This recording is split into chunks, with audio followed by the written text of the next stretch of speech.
Bayangkan seorang janda cantik asal Israel yang meninggalkan semua kemewahan dan kehidupannya yang nyaman demi sebuah perjalanan penuh keberanian ke Indonesia, hanya untuk menyatakan perasaan kepada mantan asistennya yang kini hidup sederhana di sebuah dusun kecil.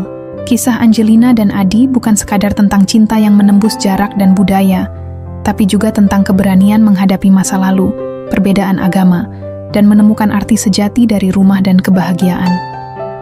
Siap menyelami perjalanan emosional dan inspiratif mereka yang akan menggugah hati dan membuka mata tentang arti cinta yang sesungguhnya? Apa kabar sahabat Wafira hari ini? Silahkan absen di kolom komentar dari kota mana saja.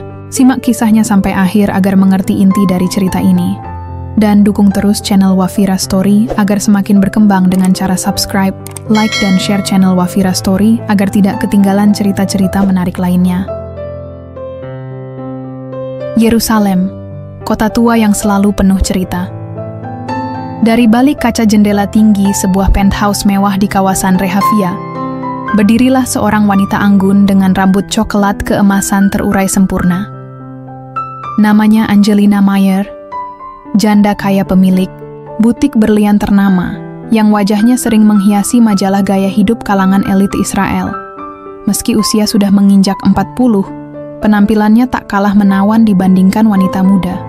Wajahnya yang jelita, tubuhnya yang terawat, dan gaya bicaranya yang lembut namun berwibawa membuatnya dipandang sebagai ikon wanita sukses. Namun hari itu, senyum tak lagi merekah di bibirnya. Ia hanya menatap kosong ke arah kota Yerusalem yang mulai berselimut senja. Di tangannya tergenggam bingkai foto usang berisi dirinya bersama seorang pria muda berkulit sawo matang, Adi, mantan asistennya yang berasal dari Indonesia. Ingatan, itu datang seperti badai yang tak bisa dicegah. 3 tahun lalu, Adi datang ke Yerusalem sebagai asisten pribadi yang dikirim melalui kerja sama antara perusahaan keluarga Angelina dengan lembaga pengembangan tenaga kerja luar negeri.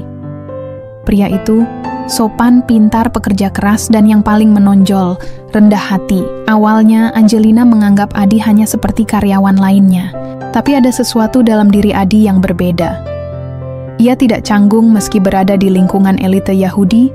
Ia sabar meskipun sering mendapat perlakuan sinis dari rekan-rekan kerja lainnya.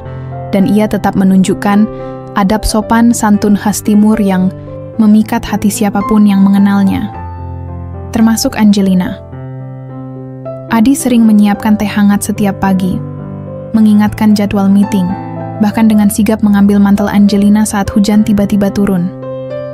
Namun lebih dari itu, Adi adalah satu-satunya orang yang bisa membuat Angelina tertawa tanpa dibuat-buat, bukan karena rayuan gombal, tapi karena ketulusannya. Suatu hari, saat Angelina jatuh sakit dan harus dirawat di rumah, Adilah yang menyiapkan bubur dan menemaninya hingga malam. Padahal itu di luar tugas profesionalnya, tapi Adi melakukannya tanpa pamrih. Saat itulah Angelina mulai menyadari bahwa ia menantikan kehadiran Adi setiap harinya. Namun waktu tak berpihak. Kontrak kerja Adi hanya 3 tahun. Dan saat masa itu habis, Adi berpamitan dengan penuh hormat. Ia mengucapkan terima kasih atas semua pengalaman dan kepercayaan yang telah diberikan. Tidak ada pelukan, tidak ada pengakuan, hanya ucapan perpisahan yang singkat namun menyakitkan bagi Angelina. Ia tak berani menahan. Ia wanita yang sudah bersuami. Meski hubungannya dengan suami lebih banyak sekadar urusan bisnis dan penampilan sosial, tetap saja ia tak berani menyentuh garis batas itu. Setelah kepergian Adi, hari-hari Angelina tak lagi sama. Ia mencoba kembali ke kehidupan glamor yang biasa. Ia jalani gala dinner, pesta amal, peragaan busana, tapi semua terasa hampa. Hanya satu suara yang masih terngiang, suara tawa lembut Adi, dan tatapan matanya yang penuh hormat. 3 bulan setelah Adi pulang ke Indonesia, suami Angelina, Daniel mulai berubah. Mereka bertengkar lebih sering. Daniel mencurigai bahwa Angelina menyimpan perasaan pada pria lain, meski Angelina sendiri tak pernah mengaku. Puncaknya, Daniel mulai jarang pulang dan tenggelam dalam dunia bisnisnya yang penuh tekanan. Malam itu di Yerusalem, angin musim panas berhembus pelan.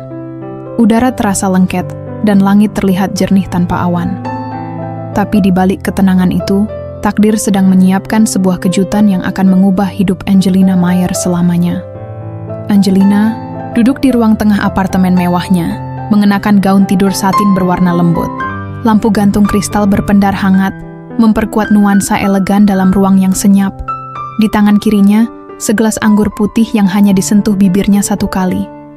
Di tangan kanan, ia menggenggam sebuah buku jurnal kulit tua, jurnal peninggalan mendiang ibunya. Sementara itu, Daniel, suaminya, masih berada di lantai bawah gedung apartemen, mengurusi pembukaan galeri seni barunya. Sejak 2 bulan terakhir, Daniel semakin sibuk, bahkan terkesan menjauh dari Angelina. Komunikasi mereka memburuk, dan rumah tangga itu lebih seperti kolaborasi bisnis yang kehilangan jiwa. Namun malam itu, sesuatu terasa berbeda. Entah mengapa, hati Angelina berdegup lebih kencang. Firasat buruk menggantung di udara, seolah waktu memperlambat langkahnya. Pukul 22.13, alarm kebakaran mendadak meraung memecah keheningan. Tin, tin. Angelina langsung tersentak dan berdiri. Ia mendengar suara langkah panik dari lantai bawah dan jeritan seorang perempuan dari lorong apartemen. Fire! Fire! There's smoke coming from the elevator shaft. Angelina segera menuruni anak tangga sambil memanggil nama suaminya. Daniel! Daniel! Asap mulai merayap di langit-langit, menyengat hidung dan membuat napasnya sesak. Asisten rumah, tangganya sudah kabur. Petugas keamanan sibuk mengevakuasi penghuni, tapi Angelina masih mencari Daniel yang katanya ada di galeri. Saat ia tiba di lobi bawah, kepanikan sudah membuncah. Api menyembur dari panel listrik yang meledak. Suara kaca pecah terdengar dari berbagai sudut. Asap pekat mengepul ke langit-langit. Seorang petugas pemadam kebakaran berteriak, "We've got people still stuck inside." Angelina hampir menerobos masuk, tapi ditahan keras oleh petugas. "Ma'am, it's too dangerous. The structure could collapse. My husband is inside. Let me go." Jeritnya histeris, air matanya mulai jatuh. Namun tak ada yang bisa dilakukan. Waktu seolah berhenti, hanya dentuman ledakan dan suara api yang melahap isi bangunan yang bisa terdengar. Angelina jatuh berlutut di trotoar, menutup wajahnya dengan kedua tangan, menyaksikan neraka menelan gedung yang menyimpan seluruh kisah hidupnya. 2 hari kemudian, kabar resmi diumumkan. 3 orang ditemukan tewas dalam reruntuhan galeri seni, lantai bawah, salah satunya adalah Daniel Meyer. Angelina menatap tubuh Daniel yang terbakar parah di rumah duka dengan hati yang mati rasa. Tidak ada isak tangis, tidak ada ratapan, hanya kekosongan. Selama bertahun-tahun, hubungan mereka memang sudah tak hangat. Namun tak pernah terlintas bahwa Daniel akan pergi secepat dan sedramatis itu. Pemakaman dilakukan secara tertutup. Beberapa tokoh elit Yerusalem hadir. Berita tentang kebakaran dan kematian Daniel menghiasi media lokal. Banyak yang bersimpati, banyak pula yang bergunjing. Angelina pasti mewarisi seluruh properti Daniel. Mereka kabarnya sudah tak tinggal seatap. Loh, jangan-jangan itu bukan kecelakaan. Gosip keji bertebaran, tapi Angelina tak menggubris. Ia mengurung diri di rumah selama berminggu-minggu. Aktivitas bisnisnya dihentikan, butik berlian ditutup, sahamnya dijual. Dunia yang dulu berputar cepat kini serasa mati baginya. Setiap malam, ia hanya menatap api di perapian, mencoba memahami arti dari tragedi ini. Namun yang muncul justru bayangan dari masa lalu. Bukan tentang Daniel, bukan tentang bisnis, bukan tentang harta, melainkan tentang Adi. Pria itu muncul dalam setiap mimpinya, dalam lamunannya, dalam doanya, dan yang paling menyakitkan, dalam penyesalannya. Seandainya aku jujur waktu itu, seandainya aku punya keberanian, Angelina merasa kalah. Bukan hanya kehilangan suaminya, tapi kehilangan arah hidup. Ia menyadari bahwa kematian bisa datang tanpa aba-aba. Dan jika ajal menjemput, apa yang tersisa dari hidup yang penuh kemewahan ini? Satu pagi, ia berdiri di balkon penthouse, memandangi sinar matahari yang menyusup di antara bangunan batu putih Yerusalem. Selama ini aku hidup untuk siapa? Gumamnya. Untuk keluarga?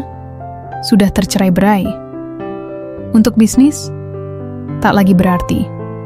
Untuk Daniel? Cinta mereka sudah mati bahkan sebelum api menghanguskan bangunan itu.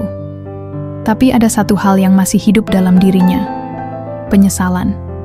Penyesalan karena tidak pernah menyampaikan perasaannya pada Adi, pria yang pernah membuat hatinya berdebar dengan cara yang sederhana tapi tulus. Tragedi ini bukan sekadar kehilangan suami. Ini adalah panggilan untuk hidup kembali. Bukan dengan cara lama, tapi dengan cara yang jujur pada hati. Ia membuka laci kecil dan menarik keluar sebuah kotak hitam. Di dalamnya ada ponsel lama milik Adi yang dulu ia simpan karena tak sengaja tertinggal saat Adi pulang ke Indonesia. Ponsel itu sudah tak aktif, tapi kartu identitasnya masih ada. Dari situlah Angelina tahu. Adi berasal dari Yogyakarta, Indonesia.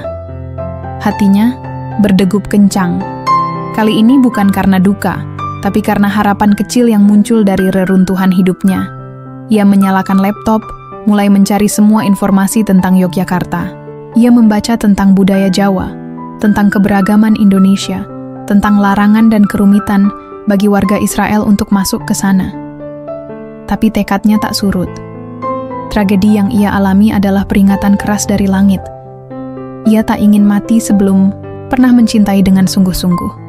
Dan untuk itu, ia harus melakukan satu hal yang paling berani dalam hidupnya. Terbang ke Indonesia. Mencari Adi. Mengatakan apa yang selama ini terkubur dalam diam. Pagi itu, matahari Yerusalem menyinari balkon apartemen mewah yang selama ini terasa hampa. Di sanalah Angelina Mayer berdiri, mengenakan kemeja putih longgar dan celana katun abu-abu, berbeda jauh dari gaya glamor yang biasa ia kenakan. Wajahnya tampak tenang, namun sorot matanya menyimpan tekad yang tak tergoyahkan. Ia baru saja membuat keputusan yang bisa mengguncang dunia yang selama ini membesarkannya. Ia akan pergi ke Indonesia. Bukan untuk liburan, bukan untuk bisnis, tapi untuk mengejar sesuatu yang selama ini luput dari genggaman, cinta yang tulus, yang sederhana, yang tak bisa dibeli oleh seluruh berlian di dunia. Cinta yang ia temukan dalam sosok seorang pria desa bernama Adi. Setelah kematian Daniel, hidup Angelina seperti kehilangan makna. Ia tak lagi tertarik mengurus butik perhiasan atau menghadiri acara sosial para istri pejabat. Ia menghabiskan waktu dengan membaca buku-buku yang dulu ditinggalkan ibunya, termasuk satu yang membahas tentang pencarian makna hidup dalam kesendirian. Dari buku itulah ia belajar, keberanian sejati adalah saat kita berani meninggalkan zona nyaman demi kebenaran hati. Namun tekad itu bukan tanpa hambatan. Di meja makan, Angelina duduk berhadapan dengan pria tua berkacamata tebal, Paman Rafael, saudara ayahnya sekaligus penasihat keluarga. Pria itu adalah tokoh penting dalam komunitas Yahudi di Yerusalem dan sangat disegani. Indonesia? Rafael hampir tersedak tehnya. Negara muslim terbesar di dunia itu? Kamu bercanda, Angie. Aku tidak bercanda, Paman. Aku akan pergi ke Yogyakarta. Aku ingin mencari seseorang. Jawabnya tenang. Apakah ini karena trauma setelah Daniel meninggal? Kau butuh waktu untuk pulih, bukan petualangan gila. Angelina menatap lurus. Suaranya tetap lembut namun tegas. Aku sudah memikirkannya. Ini bukan pelarian. Ini keputusan sadar. Aku ingin bertemu seseorang yang pernah memberiku makna hidup. Rafael menghela napas panjang. Kau tahu konsekuensinya, kan? Paspor Israel bukan paspor biasa. Banyak negara, termasuk Indonesia, menolak visa kita. Aku tahu, tapi aku sudah punya rencana. Selama seminggu penuh, Angelina menyewa pengacara imigrasi, internasional dan konsultan perjalanan yang ahli dalam diplomasi paspor. Ia kemudian memproses kewarganegaraan kedua dari negara Eropa Timur, salah satu fasilitas eksklusif yang hanya dimiliki segelintir elit. Dengan identitas barunya, ia mengajukan visa turis ke Indonesia. Ia menyamarkan namanya menjadi Angel Mayer, menghindari nama asli yang bisa memicu perhatian. Ia juga membeli tiket pesawat dengan rute panjang, Tel Aviv, Dubai, Istanbul, Bangkok, Jakarta, Yogyakarta. Langkahnya mungkin rumit dan penuh resiko. Tapi baginya, cinta yang sejati layak diperjuangkan seberat apapun jalannya. Malam sebelum keberangkatan, Angelina memandangi kotak kenangan yang ia siapkan. Sebuah foto lama Adi yang diambil diam-diam saat mereka berada di tepi Danau Galilea. Sebuah gelang kayu buatan tangan yang Adi berikan saat perpisahan. Dan sepucuk surat yang belum pernah ia kirim. Surat itu bertuliskan, "Adi, jika suatu hari aku memberanikan diri meninggalkan semua demi kamu, tolong jangan tolak aku karena aku datang sebagai diriku yang sebenarnya. Bukan sebagai istri diplomat, bukan sebagai pengusaha berlian, tapi sebagai perempuan yang hanya ingin dicintai tanpa syarat." Tangannya gemetar saat melipat surat itu dan menyelipkannya di dalam dompet. Ada air mata yang mengalir, namun bukan karena sedih. Itu adalah air mata harapan. Bandara Ben Gurion terasa lebih dingin dari biasanya. Angelina hanya membawa satu koper kecil dan tas selempang. Tak ada pengawal, tak ada sopir pribadi, tak ada kemewahan. Ia melewati gerbang imigrasi seperti warga biasa. Perjalanan panjang dimulai. Ia transit di Dubai tanpa banyak bicara. Di Istanbul, ia sempat duduk berjam-jam di ruang tunggu, memikirkan kemungkinan bahwa ia tak akan menemukan Adi. Tapi semangatnya tak goyah. Di Bangkok, ia sempat menatap langit malam dari jendela hotel bandara, sambil berbisik, "Tuhan, kalau memang aku ditakdirkan bertemu dia, tolong tuntun aku." Akhirnya, pesawat menuju Jakarta membawanya semakin dekat ke tanah yang selama ini hanya ia kenal dari cerita Adi. Begitu mendarat di Jakarta, Angelina merasakan suasana yang sangat kontras. Udara lembab, keramaian, klakson bersahut-sahutan, dan senyum hangat petugas bandara yang meski terbata-bata dalam bahasa Inggris, tetap membantu dengan ramah. Dari Jakarta, ia naik pesawat lokal ke Yogyakarta. Begitu pesawat mendarat, Angelina menarik napas panjang. Jantungnya berdebar lebih cepat. Ini dia. Tanah kelahiran Adi. Dr. Sopir hotel yang menjemputnya adalah pria tua dengan batik coklat dan logat Jawa yang kental. "Selamat datang di Yogya, Ibu Angel. Ini pertama kali kesini?" tanya si sopir sambil tersenyum. Angelina mengangguk. "Iya, pertama kali. Tapi entah kenapa, rasanya seperti pulang." Sopir itu tertawa kecil. "Yogya memang kota yang ngangenin, Bu." Selama perjalanan ke hotel, Angelina memandangi pemandangan luar, becak yang lalu lalang, ibu-ibu berjualan di pinggir jalan, suara azan dari masjid kecil di tikungan. Ada ketenangan yang tidak pernah ia rasakan di Yerusalem. Sesampainya di hotel, ia langsung membuka peta kota Yogyakarta dan mulai mencari informasi tentang Adi. Ia hanya tahu nama lengkapnya, Adi Prasetyo, dan bahwa pria itu berasal dari sebuah dusun di pinggiran kota yang dulunya sering bekerja paruh waktu di tempat wisata. Dengan bahasa Inggris yang terbatas, ia mulai bertanya kepada resepsionis, sopir taksi, bahkan pedagang kaki lima. Beberapa mengangguk saat mendengar nama Adi, tapi belum ada yang pasti. Namun semesta seolah memberi petunjuk. Di sebuah warung angkringan kecil, ia berbincang dengan seorang pria muda bernama Seno, yang mengaku pernah bekerja sebagai pemandu wisata bersama Adi beberapa tahun lalu. "Mbak Angel, saya tahu Adi. Tapi sudah lama banget nggak dengar kabarnya. Terakhir saya dengar, dia tinggal di daerah Imogiri. Di sana banyak dusun. Saya bisa antar, kalau Mbak mau." Angelina tak bisa menahan senyum haru. Tangannya menggenggam tangan Seno. "Dengan penuh terima kasih. Tolong, antarkan aku ke sana. Aku sudah menunggu terlalu lama untuk ini." Mobil tua berwarna silver melaju pelan di jalanan sempit berbatu menuju kawasan Imogiri, sebuah daerah di selatan Yogyakarta yang terkenal dengan kompleks makam Raja-Raja Mataram. Namun kali ini, bukan sejarah kerajaan yang Angelina cari, melainkan seseorang dari masa lalunya, Adi Prasetyo, lelaki desa yang pernah membuat hatinya bergetar dalam keheningan malam di Galilea. Di sampingnya, Seno duduk sambil fokus mengemudi. Ia adalah satu dari sedikit orang yang bersedia membantu Angelina tanpa curiga. "Imogiri ini luas, Mbak," katanya dengan logat khas Jawa. "Tapi kita mulai dari dusun tempat terakhir Adi tinggal sebelum berhenti jadi pemandu. Dulu dia sering main ke sana." Angelina hanya mengangguk. Tangannya mencengkeram tas kecilnya erat-erat. Di dalamnya tersimpan foto Adi yang sudah mulai pudar, juga surat yang belum sempat ia berikan dulu. Sepanjang perjalanan, matanya tak berhenti menatap pemandangan luar. Pohon jati berjajar, sawah hijau membentang, dan anak-anak kecil berlarian di pinggir jalan sambil melambaikan tangan. Kehangatan yang tak pernah ia temui di kota-kota besar dunia terasa sangat kental di sini. Saat mobil berhenti di depan sebuah warung kelontong di tepi dusun, Seno menunjuk ke arah rumah-rumah sederhana. "Kita coba tanya di sini dulu.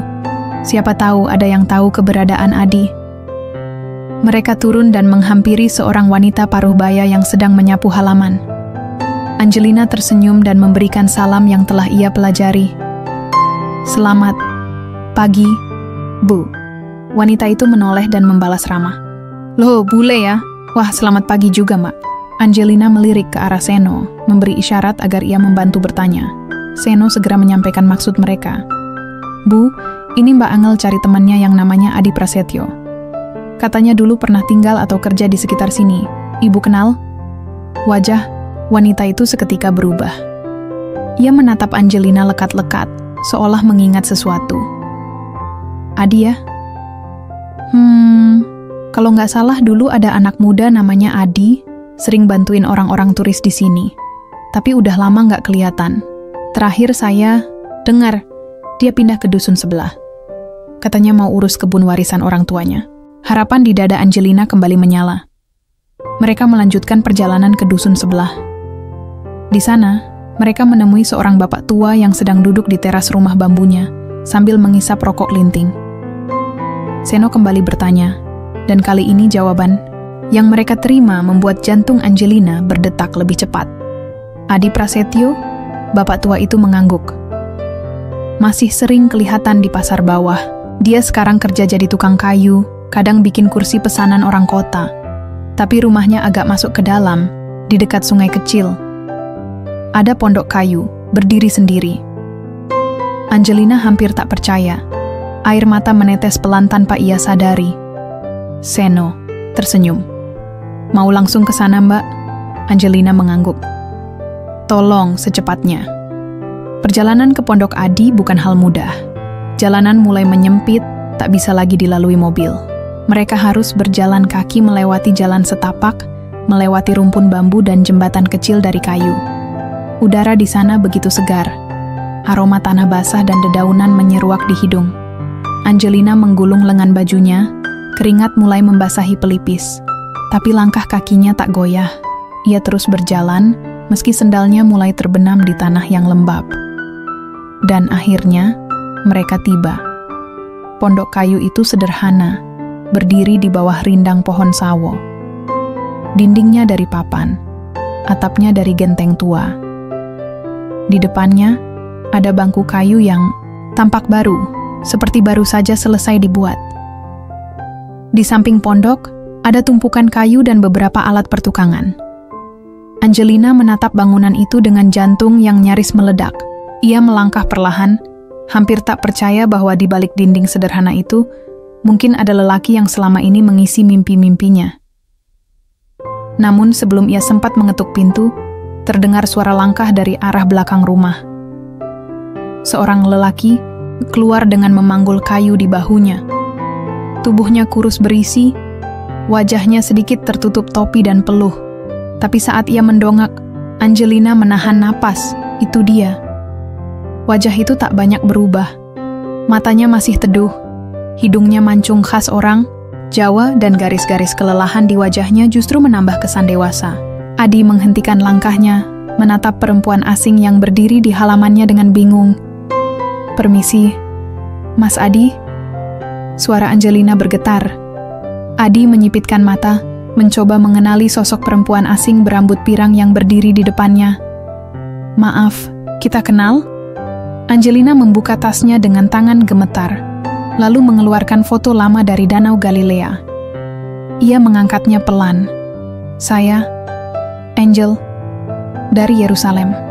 Dulu kamu pernah menyelamatkanku saat aku tersesat. Kita duduk di tepi danau.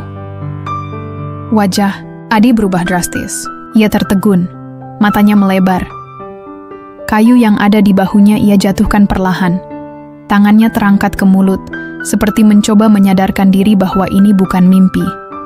Ya Allah, Angel, kamu benar-benar Angel? Angelina mengangguk. Matanya kini penuh air.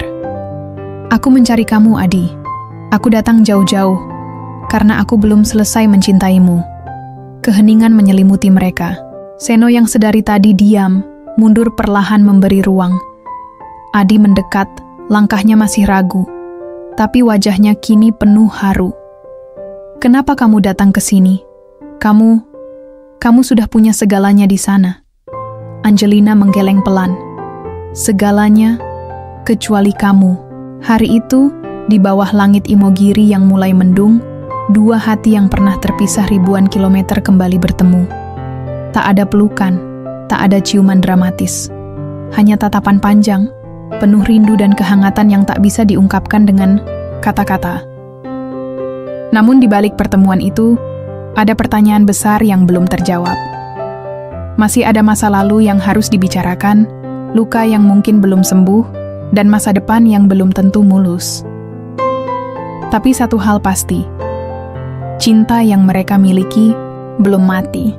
Sore mulai turun perlahan di atas dusun Imogiri. Langit berubah jingga keemasan, dan semilir angin membawa aroma tanah yang baru tersiram gerimis. Di depan pondok kayu milik Adi, dua cangkir teh panas mengepul di atas bangku sederhana. Disinilah Angelina dan Adi duduk bersebelahan, masih terdiam, masih mencari keberanian untuk menyusun kembali potongan kisah yang pernah retak. Terima kasih sudah datang jauh-jauh. Adi membuka suara lebih dulu. Suaranya berat, seperti menahan sesuatu yang tertahan lama. Aku nggak pernah menyangka kamu akan benar-benar datang ke sini. Angelina menatapnya, matanya masih merah karena air mata yang tadi sempat mengalir. Aku juga tidak pernah menyangka aku akan mencarimu sejauh ini. Tapi Adi, kamu tahu, sejak hari itu, sejak malam di Galilea, aku tak pernah bisa melupakanmu.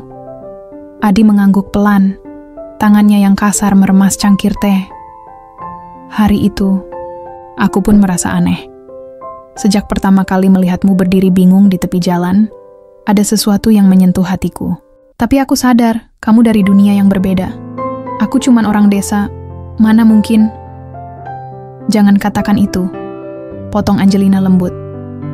Kita mungkin berbeda budaya, berbeda latar belakang, tapi hati tak pernah memilih berdasarkan paspor atau pekerjaan. Adi tertawa kecil, getir. Tapi hidup bukan cuma soal hati, Angel. Ada realita yang tak bisa dihindari. Mereka kembali terdiam sejenak, mendengarkan suara jangkrik yang mulai terdengar di balik rumpun bambu. Lalu Angelina bicara, pelan namun tegas. Aku ingin tahu, Adi. Apa yang sebenarnya terjadi setelah malam itu? Kita sudah berjanji untuk bertemu lagi, tapi kamu menghilang begitu saja. Aku tunggu di hotel. Aku cari ke tempat biasa kamu menuntun wisatawan. Aku bahkan mencoba menghubungi orang-orang lokal. Tapi kamu seperti lenyap di telan bumi. Adi menarik napas panjang. Wajahnya berubah sendu, matanya menatap jauh ke arah hutan kecil di ujung kebun.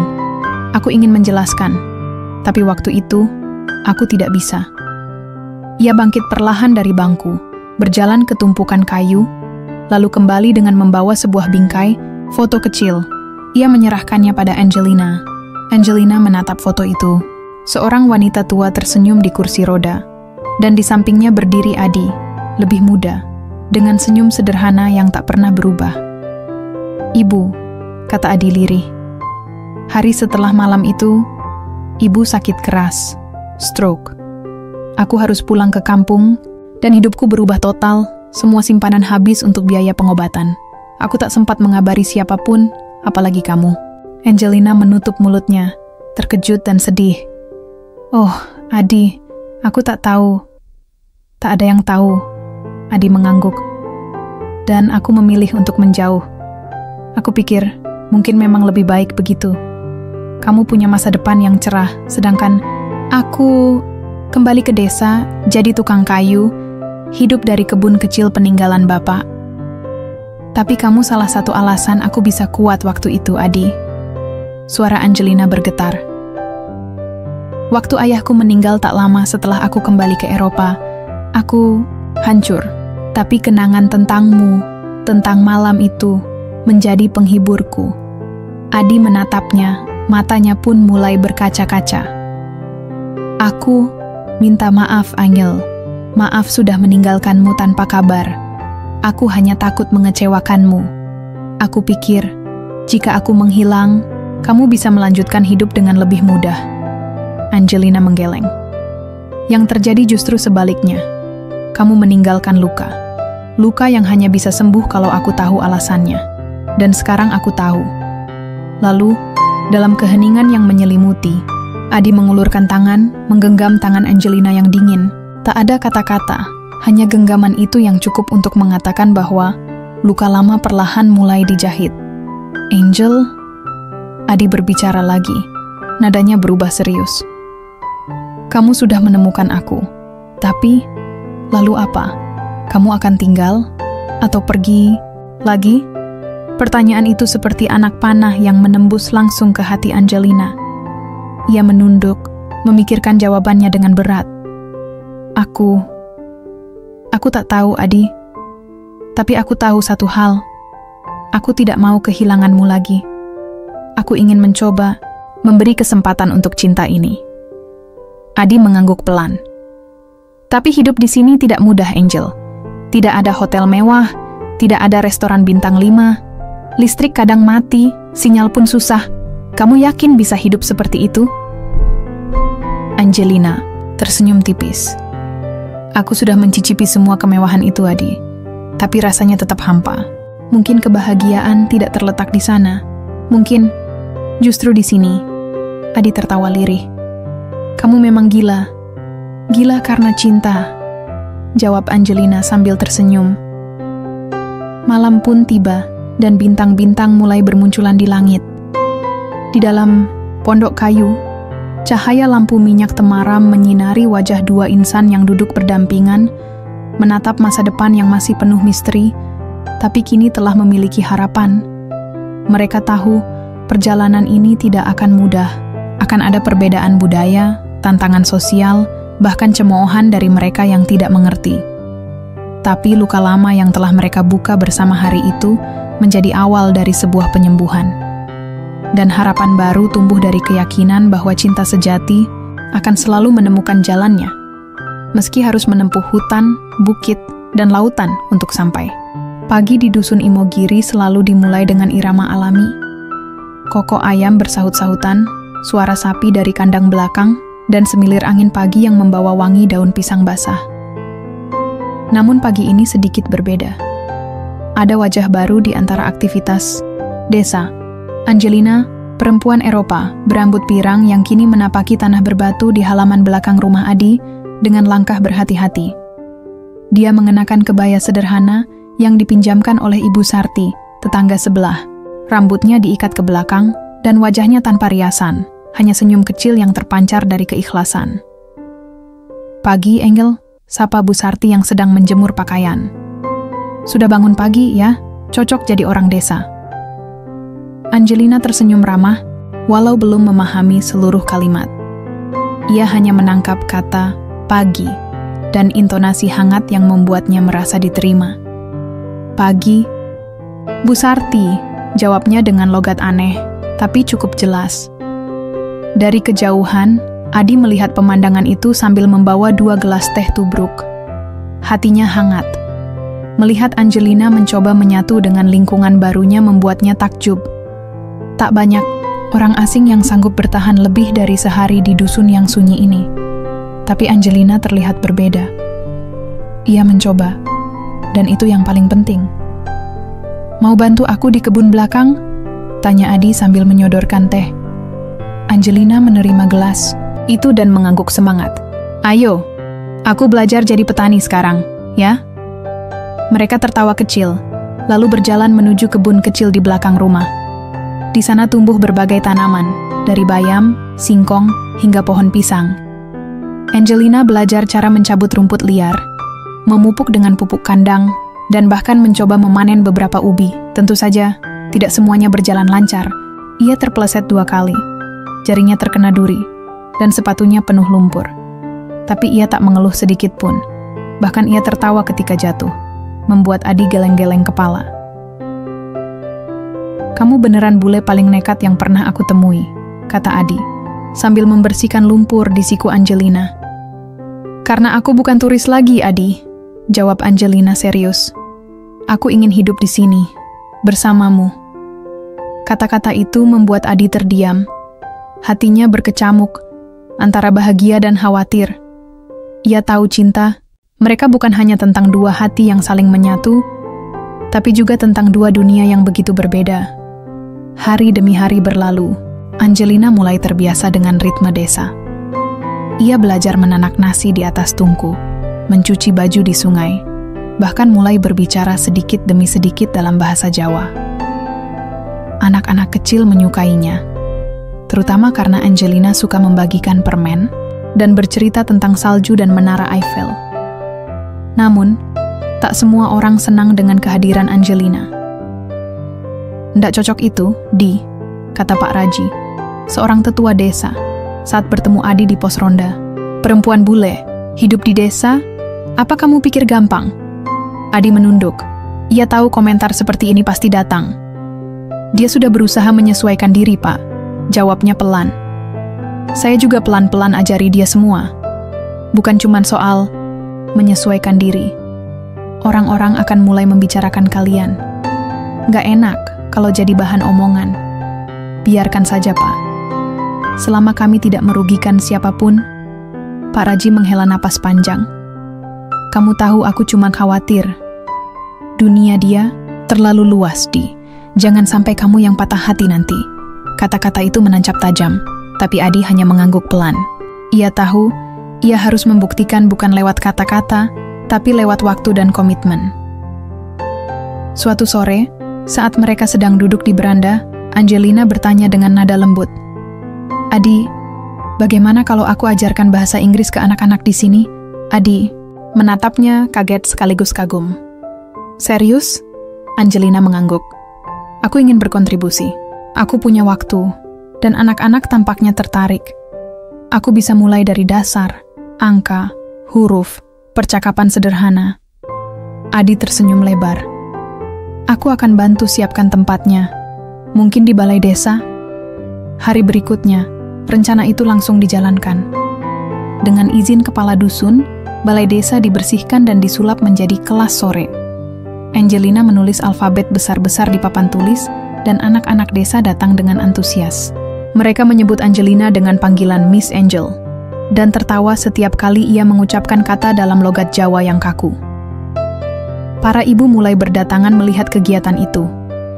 Mula-mula hanya penasaran, lalu mereka mulai membawa camilan untuk dibagikan setelah kelas. Sedikit demi sedikit, sikap warga terhadap Angelina berubah. Ia tidak lagi dilihat sebagai orang asing yang aneh, tapi sebagai bagian dari mereka. Orang yang datang bukan hanya untuk cinta, tapi juga untuk memberi. Suatu malam, setelah hari yang melelahkan, Adi dan Angelina duduk di samping tungku, memandangi api yang menari-nari di antara kayu. Angel, kamu pernah menyesal datang ke sini? Angelina menoleh. Matanya bersinar di bawah cahaya api. Tidak pernah. Justru disinilah aku merasa hidup. Disinilah aku menemukan kedamaian. Adi menatapnya lama. Lalu perlahan, ia mengeluarkan sebuah kotak kecil dari kantong bajunya. Kotak beludru tua, yang dulu milik almarhum ibunya. Angelina menatapnya, kaget. Adi membuka kotak itu. Di dalamnya ada cincin sederhana, terbuat dari perak, dengan ukiran motif daun yang halus. Angelina, aku memang cuma tukang kayu. Tapi aku cinta kamu. Kalau kamu bersedia, maukah kamu menikah denganku dan benar-benar jadi bagian dari dunia ini? Angelina menahan napas. Matanya mulai basah. Ia mengangguk perlahan, lalu berkata, "Yes, Adi, I want to be with you. Forever." Malam itu langit penuh bintang. Tidak ada pesta mewah, tidak ada musik klasik. Hanya suara jangkrik, nyanyian angin, dan dua hati yang kini bersatu dalam harapan baru. Di tengah dusun sederhana yang menyimpan begitu banyak makna. Matahari belum sepenuhnya terbit ketika deru motor asing memasuki jalanan berbatu dusun Imogiri. Beberapa warga yang tengah menyapu halaman rumah menoleh, heran. Tak banyak orang luar yang datang ke desa sekecil ini, apalagi dengan sepeda motor besar dan jaket kulit hitam seperti pria yang baru saja berhenti di depan warung Bu Sarti. Dari balik jendela rumah Adi, Angelina mengintip dengan rasa tak nyaman. Matanya menyipit saat mengenali siluet pria itu, dan tubuhnya langsung menegang. Wajahnya mendadak pucat. "Angelina, kamu kenapa?" Tanya Adi yang baru saja keluar dari kamar, hendak mengantar pesanan kayu ke tetangga. Angelina tak menjawab. Ia hanya bergeming, kedua tangannya mencengkeram kusen jendela. "Angel?" Angelina menoleh perlahan, dan dengan suara nyaris berbisik ia berkata, Dia bukan orang biasa. Namanya Ezra." Adi mengernyit. "Siapa dia?" "Dia teman bisnis suamiku. Orang yang selalu mencurigakan. Aku tak pernah percaya padanya. Dan aku tahu dia tidak datang ke sini untuk alasan baik." Adi terdiam. Perasaan tak nyaman menjalar di dadanya. Beberapa jam kemudian, Ezra mendatangi rumah Adi. Dengan bahasa Inggris yang lancar, ia memperkenalkan dirinya kepada Adi dan menyebutkan bahwa ia datang untuk menjemput Angelina kembali ke Yerusalem. Dia punya urusan yang belum selesai di sana. Warisan dan beberapa tanggung jawab lain, kata Ezra dengan senyum yang tak ramah. Adi berdiri tegak. Dia tidak ingin kembali. Dia belum tahu apa yang sedang menantinya. Angelina memiliki informasi penting soal kebakaran yang membunuh suaminya. Banyak orang ingin dia tutup mulut.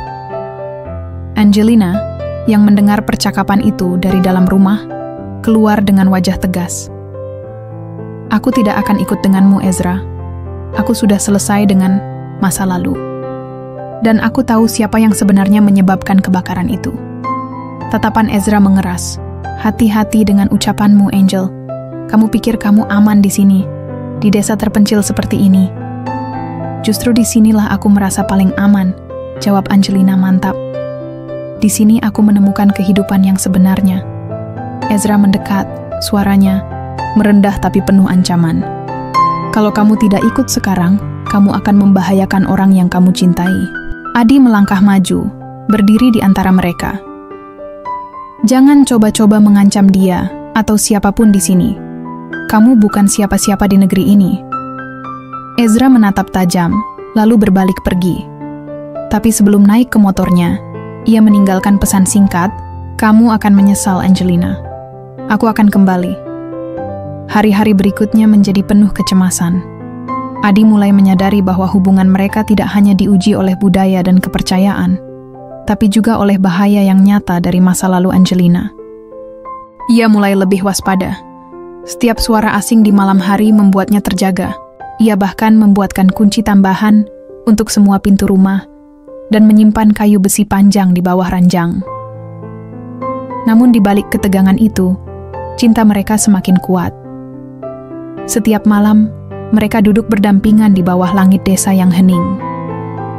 Angelina menceritakan semuanya, tentang dugaan bahwa Ezra terlibat dalam pembakaran apartemen yang menewaskan suaminya, tentang tekanan dari rekan-rekan bisnis suaminya yang ingin menghapus jejak korupsi dan pencucian uang. "Aku dulu terlalu lemah untuk melawan," kata Angelina lirih. "Tapi setelah mengenalmu, aku jadi tahu, aku bisa berani." Adi menggenggam tangannya. "Kita akan hadapi ini bersama." Suatu malam, terdengar suara langkah kaki mengendap-endap di sekitar rumah. Adi langsung terbangun dan mengambil kayu besi yang sudah disiapkannya. Angelina menggigil ketakutan di balik selimut, namun Adi memberikan isyarat tenang. Dari balik tirai, Adi melihat bayangan seseorang bersembunyi di belakang pohon mangga. Dengan hati-hati, ia membuka pintu samping dan berjalan memutar lewat belakang. Tanpa banyak bicara, Adi menerjang sosok itu dan mendorongnya jatuh. Setelah bergulat beberapa detik, Adi menyadari orang itu bukan Ezra, melainkan seorang pemuda desa. "Mas, ampun, aku cuma disuruh," ujar pemuda itu ketakutan. "Disuruh siapa?" bentak Adi. "Orang asing yang kemarin datang ke balai desa. Dia kasih uang, suruh ngintip dan kasih laporan tiap malam." Adi melepaskan cengkeramannya. Pemuda itu berlari pergi. Keesokan harinya, Adi mengajak Angelina melapor ke kepala dusun. Pak Lurah terkejut, tapi berjanji akan menghubungi pihak kepolisian di kota. Ia juga menugaskan beberapa pemuda ronda untuk bergiliran menjaga rumah Adi. Angelina mulai merasa bersalah. "Aku membawa bahaya ke hidupmu, Adi. Aku bisa pergi kalau itu membuatmu aman." Adi menatapnya tajam. "Kamu pikir aku semudah itu melepaskanmu? Angel, aku mencintaimu. Dan kalau kita harus melawan bersama, maka itulah jalan kita." Air mata Angelina jatuh. Ia tak berkata apa-apa, hanya memeluk Adi erat. Beberapa minggu kemudian, kabar mengejutkan datang dari kedutaan Israel di Jakarta. Mereka menghubungi Angelina dan menginformasikan bahwa Ezra telah ditahan di Singapura saat mencoba kabur ke Rusia dengan paspor palsu. Investigasi internasional membuktikan keterlibatannya dalam kebakaran besar di Yerusalem dan dalam jaringan pencucian uang yang sudah lama dicurigai. Angelina menarik napas lega. Ia akhirnya terbebas dari bayang-bayang masa lalu. Tapi bukan hanya itu yang membuatnya lega. Yang lebih penting, ia merasa lebih dekat dari sebelumnya dengan identitas barunya. Pada hari Jumat itu, Angelina mengenakan kerudung putih lembut dan datang bersama Adi ke masjid desa. Di hadapan para saksi, ia mengucapkan 2 kalimat syahadat dengan suara bergetar, namun penuh keyakinan. Air mata mengalir di pipi Adi saat mendengarnya. Angelina kini bukan hanya kekasih hatinya, tetapi juga saudara seiman. Setelah acara sederhana itu, warga desa mulai melihat Angelina bukan lagi sebagai bule asing, tapi sebagai bagian dari mereka. Ia kini adalah Siti Nurhaliza, nama yang dipilih sendiri olehnya, terinspirasi dari penyanyi Malaysia yang suaranya dulu menemaninya saat pertem belajar bahasa Melayu. Kini, ujian telah berlalu, tapi hidup masih panjang. Dan cinta, seperti sungai kecil di belakang rumah mereka, akan terus mengalir, melewati batu-batu ujian, mengaliri tanah-tanah harapan. Angelina, yang dulu janda cantik dari Yerusalem, kini adalah perempuan tangguh yang menemukan cinta, keberanian, dan imannya di tengah dusun kecil yang tak pernah ia bayangkan sebelumnya. Hari itu langit Imogiri tampak lebih biru dari biasanya. Awan-awan putih berarak pelan, seolah memberkati hari istimewa yang akan segera tiba. Di halaman rumah sederhana milik Adi, tenda biru putih dipasang dengan gotong royong oleh warga desa. Hiasan janur kuning menghiasi gerbang masuk, dan lantunan solawat lembut terdengar dari pengeras suara masjid yang berada tidak jauh dari rumah. Warga desa sibuk sejak pagi.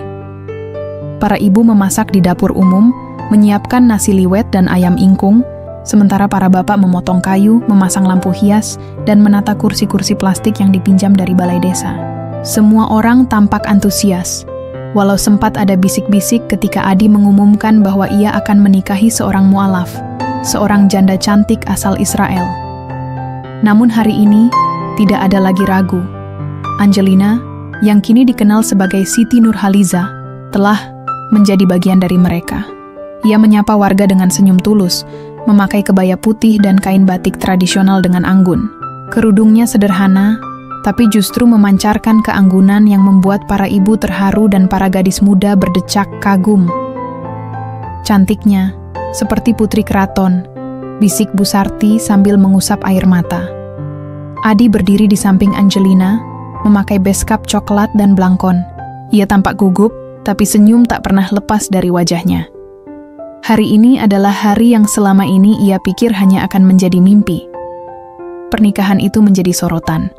Bukan hanya warga desa yang hadir, tapi juga beberapa wartawan dari kota yang mendengar kabar pernikahan tak biasa ini. Salah satu wartawan bahkan sempat bertanya kepada Angelina, "Mengapa Anda memilih menikah di desa kecil ini dan bukan di tempat mewah seperti di Yerusalem atau Jakarta?"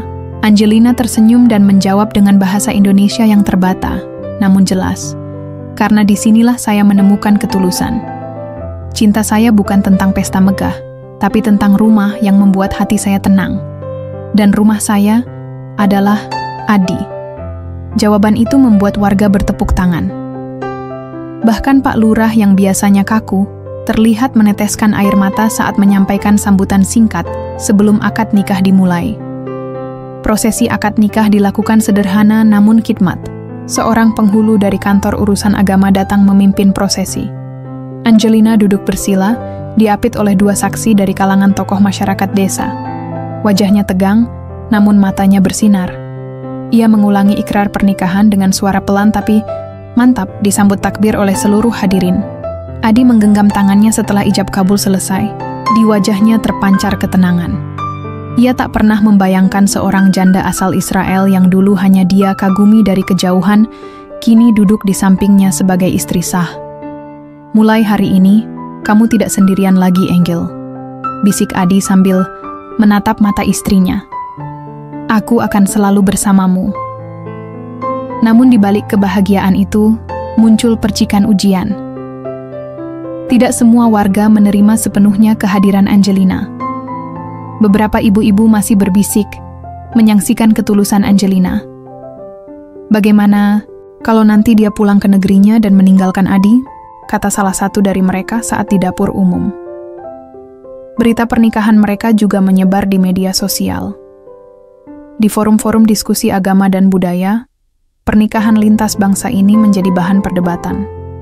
Ada yang memuji keberanian cinta mereka, namun tidak sedikit pula yang mencibir, menyebut Adi hanya mengejar bule kaya, dan menyebut Angelina sedang bermain peran demi popularitas. Adi membaca komentar-komentar itu dengan hati berat, tapi Angelina hanya tersenyum. "Biarkan saja mereka berkata apapun, hati kita lebih tahu kebenaran," katanya sambil menggenggam tangan Adi. Namun, tekanan semakin terasa ketika Kedutaan Besar Israel di Jakarta menghubungi Angelina, menyatakan bahwa pernikahannya dengan WNI dan keputusannya menjadi mualaf menimbulkan kekhawatiran di lingkaran diplomatik.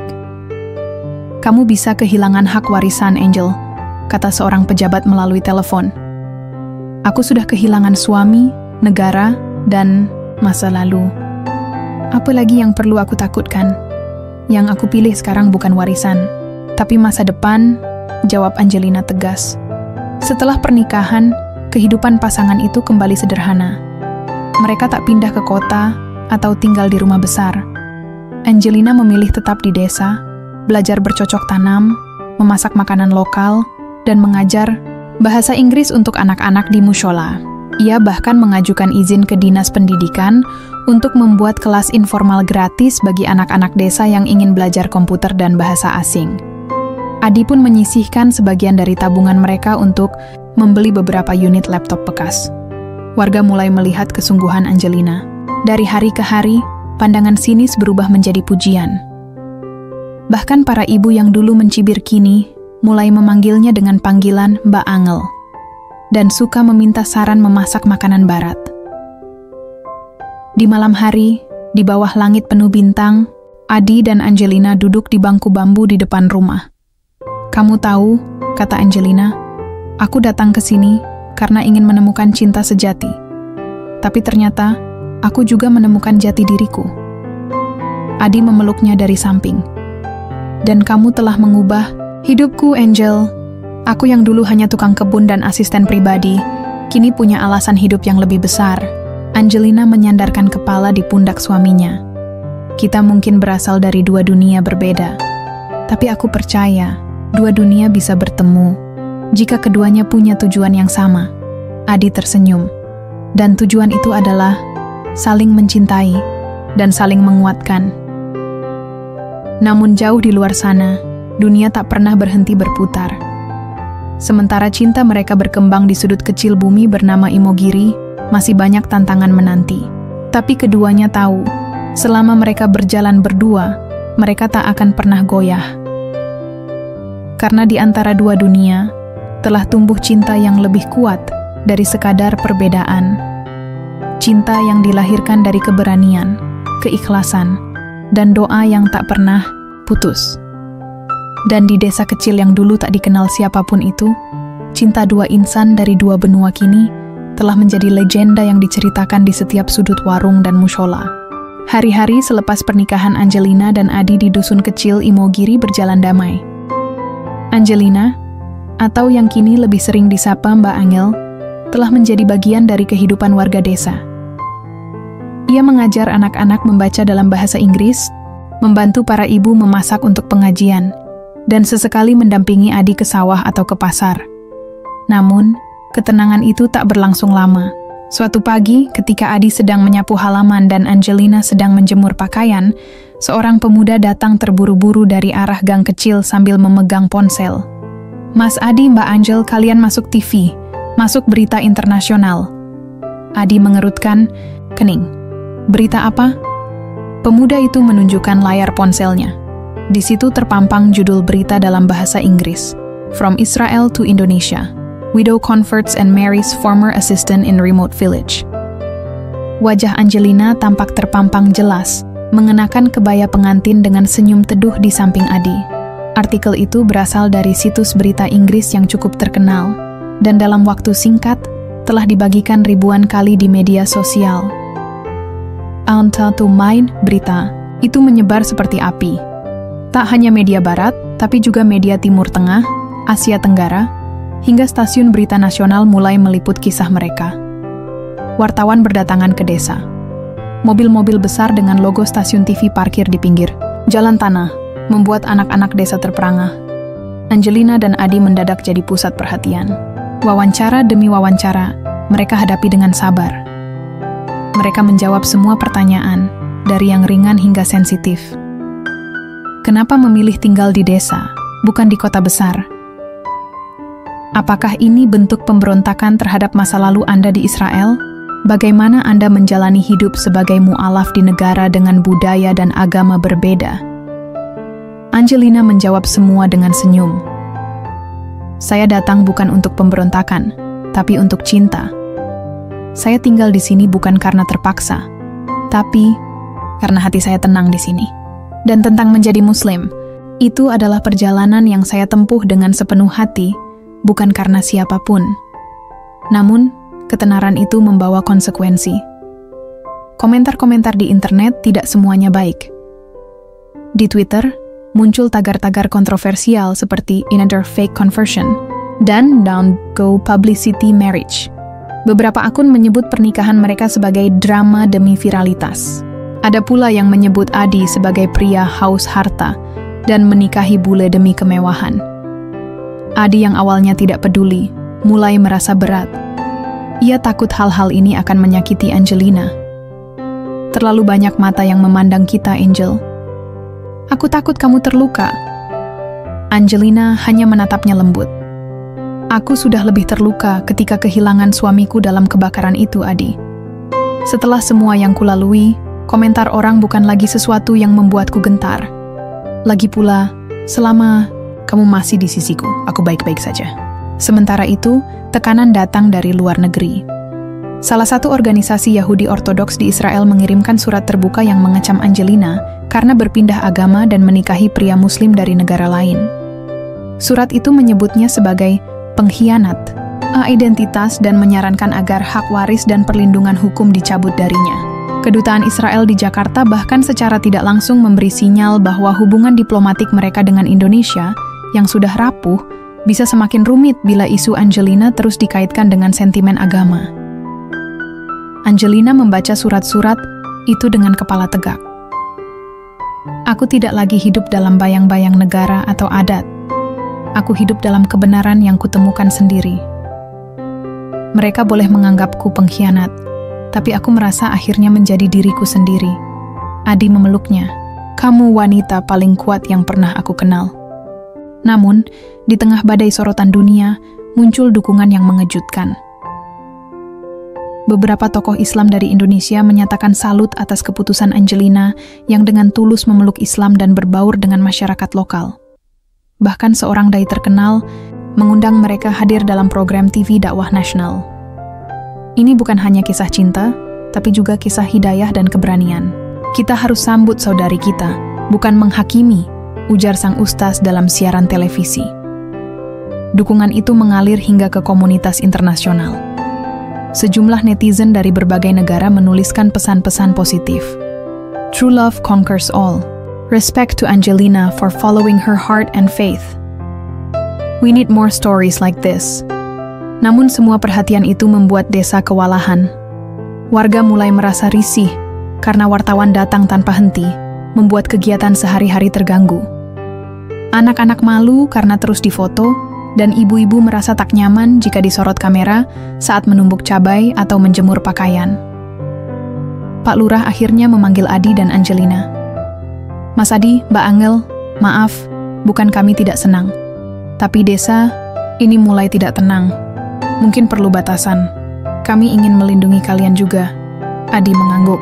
Kami mengerti Pak Lurah. Mungkin sudah saatnya kami menjaga jarak dari kamera dan mikrofon. Angelina tersenyum. Kami ingin tetap menjadi bagian dari desa ini, bukan menjadi tontonan. Mulai sekarang kami akan lebih memilih diam dalam ketenangan daripada dikenal dalam keramaian. Hari-hari berikutnya, pasangan itu mulai menolak wawancara. Mereka hidup lebih tenang. Angelina kembali mengajar di mushola kecil. Adi kembali ke sawah, bercocok tanam. Wartawan yang datang mulai berkurang karena tidak mendapatkan bahan berita baru. Namun kisah mereka tetap hidup, bahkan menginspirasi seorang sutradara lokal untuk membuat film dokumenter kecil yang berjudul Cinta yang Menyeberangi Laut dan Iman. Film itu tidak ditayangkan di bioskop besar, tapi beredar dari kampus ke kampus, komunitas ke komunitas. Dan setiap kali ditonton, selalu meninggalkan keharuan. Di malam hari, Adi dan Angelina duduk di tepi sawah. Cahaya bulan menyinari wajah mereka yang damai, tidak ada sorotan kamera, tidak ada keramaian wartawan, hanya mereka berdua dan suara jangkrik. Angel, bisik Adi, setelah semua ini, apa kamu menyesal? Angelina menggenggam tangannya. Tidak pernah. Bahkan jika harus mengulang dari awal, aku akan tetap memilih mencintaimu. Walau harus menyeberangi benua dan keyakinan. Adi tersenyum. Dan aku akan tetap memilih mencintaimu, walau harus menghadapi dunia.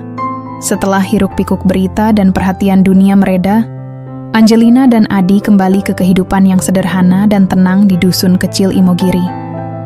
Rumah kecil mereka yang berdinding anyaman bambu dan atap genteng merah tampak lebih hangat daripada sebelumnya. Di halaman depan, tanaman bunga melati dan kembang sepatu tumbuh subur, menghiasi sudut-sudut rumah yang menjadi saksi perjalanan cinta mereka. Suatu pagi, ketika mentari baru saja naik ke ufuk timur, Angelina duduk di beranda sambil memegang secangkir teh hangat. Di sampingnya, Adi sedang membersihkan alat pertanian. Angin sepoi-sepoi membawa aroma tanah basah dan daun pisang yang mengering. Meski sederhana, suasana itu terasa damai dan penuh berkah. Adi, suara Angelina lembut memecah keheningan. Aku merasa betah di sini. Walau jauh dari kehidupan glamor dulu, aku merasa rumah ini adalah tempat di mana aku benar-benar hidup. Adi menatapnya dengan penuh kasih. Aku juga, Angel. Di sini aku bukan hanya bisa bercocok tanam, tapi juga merasakan kedamaian yang selama ini hilang. Mereka berdua tahu kehidupan mereka kini berbeda dari sebelumnya. Tidak ada lagi gemerlap pesta, tidak ada kemewahan atau hiruk-pikuk kota besar. Tapi ada cinta, pengertian, dan doa yang menyatu dalam setiap langkah mereka. Angelina sudah terbiasa dengan rutinitas desa. Bangun pagi untuk mengerjakan kebun kecil di belakang rumah, mengajar anak-anak sekitar, dan sesekali membantu tetangga yang sedang kesulitan. Sementara Adi lebih banyak menghabiskan waktu di sawah dan pasar tradisional. Mereka saling melengkapi, seperti dua potongan puzzle yang akhirnya menemukan tempatnya. Suatu sore, Setelah mengajar di mushola, Angelina duduk bersama ibu-ibu desa sambil menyiapkan masakan untuk acara pengajian. Mereka bercerita tentang kehidupan, keluarga, dan impian. Saya kagum, Mbak Angelina, bisa belajar agama dan bahasa Indonesia dari Mbak. Rasanya seperti punya kakak sendiri, kata Sari, seorang ibu muda. Angelina tersenyum. Aku juga belajar banyak dari kalian semua. Terima kasih sudah menerima aku dengan hangat. Percakapan mereka mengalir hangat, seolah tak ada jarak antara seorang janda kaya dari Israel dan ibu-ibu desa sederhana. Disinilah Angelina merasa dirinya benar-benar diterima. Bukan sebagai tamu atau orang asing, tapi sebagai bagian dari keluarga besar. Malamnya, ketika bintang-bintang bertaburan di langit, Adi dan Angelina duduk di ruang tamu kecil. Suasana hening, hanya suara jangkrik yang menemani. Angel, ucap Adi, kau sudah melewati perjalanan panjang. Dari Yerusalem ke sini, dari kehidupan glamor ke sederhana, dari kehilangan ke menemukan. Bagaimana perasaanmu sekarang? Angelina menarik napas dalam-dalam, menatap suaminya dengan mata berkilau. Aku merasa hidupku baru saja dimulai, Adi. Semua yang kujalani, rasa kehilangan, keraguan, tantangan budaya, membawaku pada pemahaman baru tentang arti cinta dan keberanian. Aku bahagia bisa memilih jalan ini. Adi menggenggam tangan Angelina erat. Aku bersyukur kau memilih jalan itu bersamaku. Aku janji akan selalu ada untukmu, di susah dan senang. Mereka memutuskan untuk membuat rumah kecil mereka lebih nyaman. Dengan bantuan warga, mereka memperbaiki beberapa bagian rumah, menambah rak buku, dan membuat taman kecil. Rumah itu bukan lagi sekadar tempat tinggal, tapi rumah yang penuh kenangan, doa, dan harapan.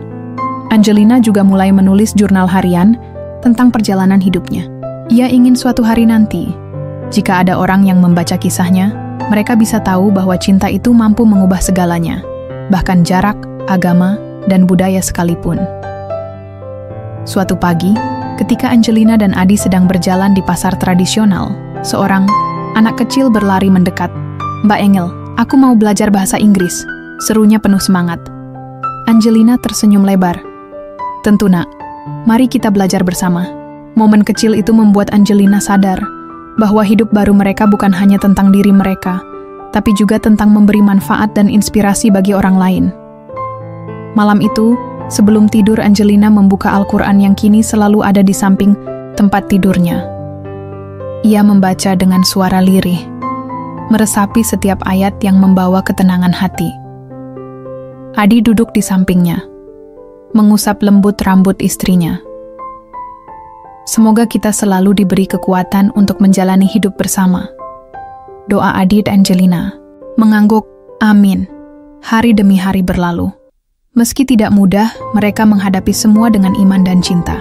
Desa Imogiri kini menjadi saksi bisu perjalanan cinta Angelina dan Adi, kisah dua jiwa yang berani menembus batas dan perbedaan demi sebuah kebahagiaan yang sejati.